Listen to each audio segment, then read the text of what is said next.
प्रिय आत्माओं को जय जीव। हम आपको बताने जा रहे हैं पीड़ा और कष्ट के कारण। तो हमारे शरीर में पीड़ा कैसे होता है और कष्ट कैसे होता है। तो रोगी को यदि उसकी इच्छा अनुसार भोजन करा दिया जाए तो 99% लाभ पहुंचता है। और हमें कुछ लोग ऐसे भी मिले हैं जो कहते थे कि इच्छा अनुसार भोजन कराने से रोगी का रोग बढ़ सकता है। बहुत से लोग हमसे बोला कि रोगी को इच्छा अनुसार भोजन कराने से रोग बढ़ जाती है।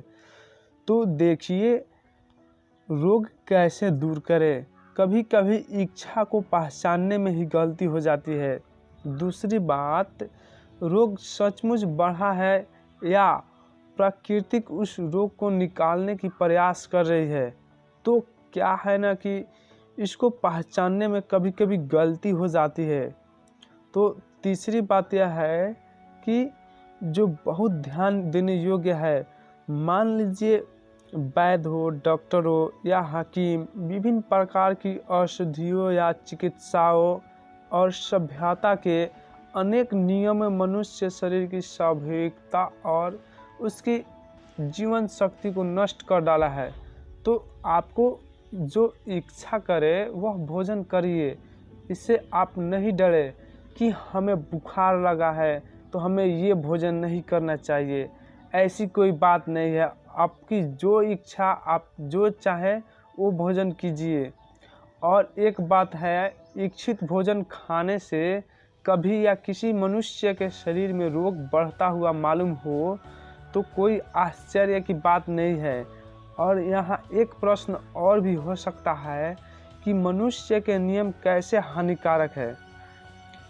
और यहाँ एक और प्रश्न हो सकता है कि मनुष्य की सभ्यता के नियम कैसे हानिकारक हैं।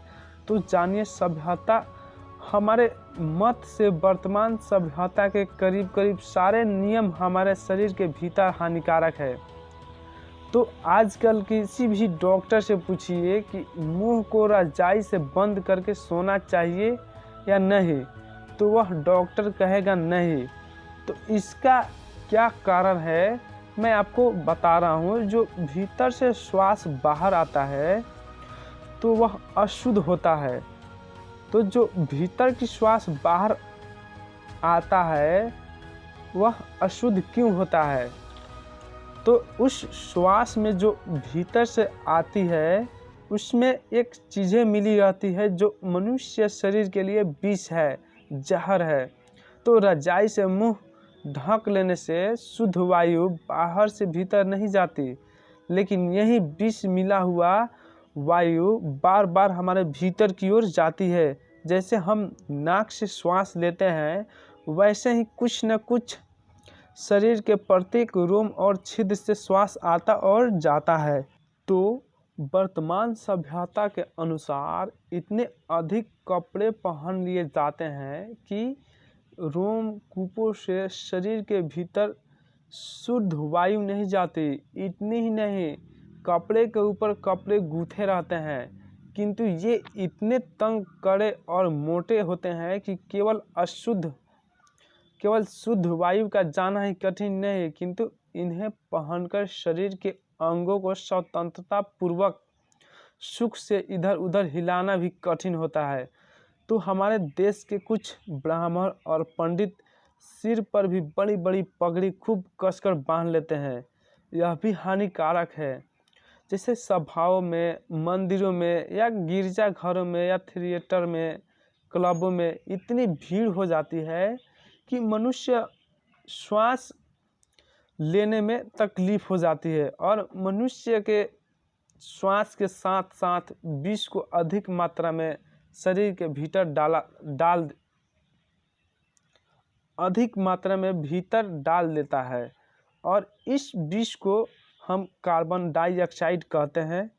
तो वर्तमान सभ्यता ने मोटर कार को बहुत उच्च स्थान दिया। वह हर वक्त शहर में कितनी धूल उड़ाती है, इससे लोग कितना परेशान होते हैं, कहा नहीं जा सकता। तो शहर के लोग जब वायु सेवन के लिए बाहर निकलते हैं तो बराबर एक न एक कार बगल से धूल उड़ाती हुई निकलती रहती है। तो गए थे फेफड़ों के शुद्ध करने और लौटते हैं अशुद्ध करके। तो वर्तमान सभ्यता में इंजनों की भरमार है, यह भी वायु को शुद्ध नहीं अशुद्ध करती है। वर्तमान सभ्यता के पान, सुर्ती, सिगरेट, तंबाकू, चाय, कॉफ़ी, शराब और पानी कितने हानिकारक है, इसे बहुत से लोग अनुभव कर चुके हैं। वर्तमान सभ्यता ने आवश्यकताओं को इतना बढ़ा दिया है कि मनुष्य द्रव्योपार्जन के पीछे पागल हो रहा है। तो मन कहता है कि इतना परिश्रम न करो और आत्मा भी कहती है कि इतना काम न करो, लेकिन प्राकृतिक और जीवन शक्ति बार बार आराम करने के लिए कहती है। पर धन के लोभ में मनुष्य को बैल बना रखा है। जड़, सोने, चांदी, ये सभी अमूल्य अलभ्य चेतन जीवन को अनंत परिश्रम करके घीस डालना बुद्धिमानी नहीं है, ये सभी बात मूर्खता वाली है। तो मनुष्य जीवन कितना मूल्यवान और महत्व है, इसे पहले मैं बता चुका हूँ आपको, और इसे जानते लोभ और मोह के पीछे बर्बाद कर रही है। तो स्वास्थ्य और जीवन धारण के लिए अधिक भोजन और अधिक वस्त्रों की आवश्यकता नहीं है। तो फिर लोग रुपये के पीछे क्यों मर रहे हैं, कुछ समझ में नहीं आ रहा है। तो एक स्वतंत्र सांड बिना अच्छे भोजन और वस्त्रों के भी मोटा और ताज़ा बना हुआ है। तो आपका गुलाम बैल कितना अच्छा भोजन पाता है। जाड़े में उस पीठ पर कंबल डाल दिया जाता है। एक पशु पक्षी चिकित्सक उसकी चिकित्सा के लिए तैयार रहता है, फिर भी वह सांड से दुबला क्यों हो जाता है, उदास और अस्वस्थ है। इसके आत्मबल पर विश्वास कीजिए, आवश्यकताएं पूरी होती रहेगी। आत्मगौरव, आत्म अभिमान और आत्म पूजा और स्वावलंबन को भूलकर पूंजीपतियों और डॉक्टरों का गुलाम मत बनिए। आपका रक्त और जीवन इसलिए नहीं है कि आप किसी के लोभवश पसीने के रूप में बहाकर और दफ्तरों कारखानों में अपने जीवन को ही घिस कर दूसरों के मोटे से मोटा बनाते रहे। लोभ के कारण ही कितने खाने बिना मर रहे हैं, कितना सबको हिस्सा लेकर इतना खा रहे हैं कि अपच से मर रहे हैं। तो संसार को शांति में बनाने के लिए इस पर सबका ध्यान देना आवश्यक है। तो वर्तमान सभ्यता के इन्हीं पूर्वोक्त को दोषों ने मनुष्य शरीर को ऐसा अस्वाभाविक और विषपूर्ण बना दिया है कि किसी के शरीर में प्राकृतिक चिकित्सा से आदि में रोग कुछ बढ़ता हुआ मालूम हो तो कोई आश्चर्य नहीं है। बस मैं आपको आज की वीडियो में इतना ही बताऊंगा। जय जीव।